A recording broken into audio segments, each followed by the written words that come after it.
Qu'est-ce qui s'est passé à ton boulot pour que plein de gens démissionnent en même temps?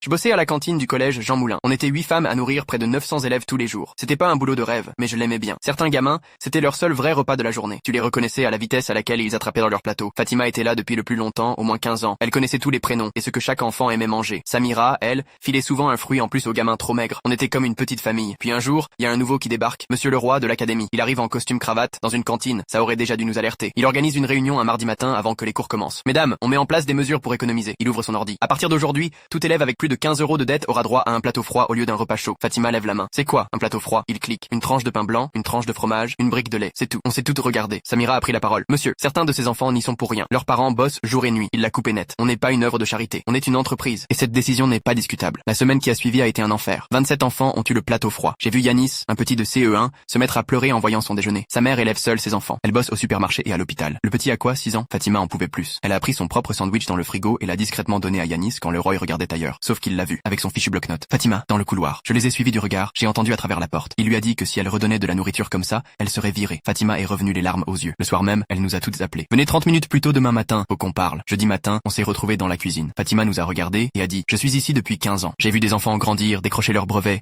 revenir nous voir avec leurs propres enfants. Je ne vais pas humilier des gosses parce qu'ils sont pauvres. Elle a retiré son tablier. S'ils veulent traiter les enfants comme ça, qu'ils le fassent sans moi. Une par une, on a toutes fait pareil. 8 tabliers, bien pliés sur le comptoir. Samira pleurait. Même Karine, la plus dure d'entre nous, avait les yeux rouges. On est sortis ensemble à 10h25, juste avant le premier service. Le principal courait partout quand la cloche a sonné et que personne n'était en cuisine. Ils ont fini par filer des chips et des bouteilles d'eau aux gamins en piquant dans les distributeurs. Certains profs ont partagé leur repas. À la deuxième pause déjeuner, les parents ont commencé à recevoir des appels. Le soir même, Facebook était en feu. Vendredi, les journalistes locaux ont débarqué. Le week-end, l'histoire a explosé partout. Le lundi matin, le recteur a convoqué une réunion d'urgence. Mardi, le roi a été replacé sur d'autres missions. En gros, viré, mais avec les beaux mots. Mercredi, Fatima reçoit un appel. On nous demandait de revenir. Ils nous ont proposé une augmentation et un engagement écrit que plus aucun enfant ne serait privé d'un vrai repas. Peu importe la dette. On est revenu le jeudi. Yanis a couru dans les bras de Fatima en la voyant dans la file.